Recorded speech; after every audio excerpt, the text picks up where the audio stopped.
ഒരു പ്രതീക്ഷയില്ലാതെ ഉണ്ടാക്കി പിന്നെ അത് നമ്മുടെ ഫേവറേറ്റായി മാറുന്ന ഒരുപാട് ഡിഷസ് ഉണ്ടാവില്ലേ. അങ്ങനെ എൻ്റെ ഫേവറേറ്റായി മാറിയ ഒരു ഐറ്റമാണ് കേട്ടോ ഇത്.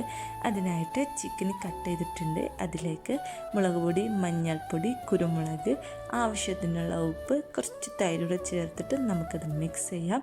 ഇനി ഇതാ ഞാൻ ഫ്രഞ്ച് ഫ്രൈസ് ഫ്രൈ ചെയ്തെടുക്കുന്നുണ്ട്. ആ എണ്ണയിൽ തന്നെ ആ ചിക്കനും ഒന്ന് ഫ്രൈ ചെയ്തെടുക്കുന്നുണ്ട്.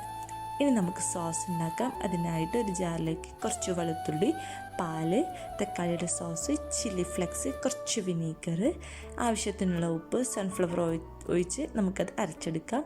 ഇനി നമുക്ക് സെറ്റ് ചെയ്യാം.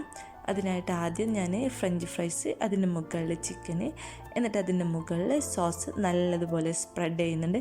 ഇനി കുറച്ച് ചിക്കനോട് ഇട്ട് കുറച്ച് ചില്ലി ഫ്ലെക്സ്, ഒറിഗാനോ എന്നിവയൊക്കെ ഇട്ടിട്ട് നമുക്കിതാ ഇതുപോലെ ഒന്ന് ഡെക്കറേറ്റ് ചെയ്യാം കേട്ടോ.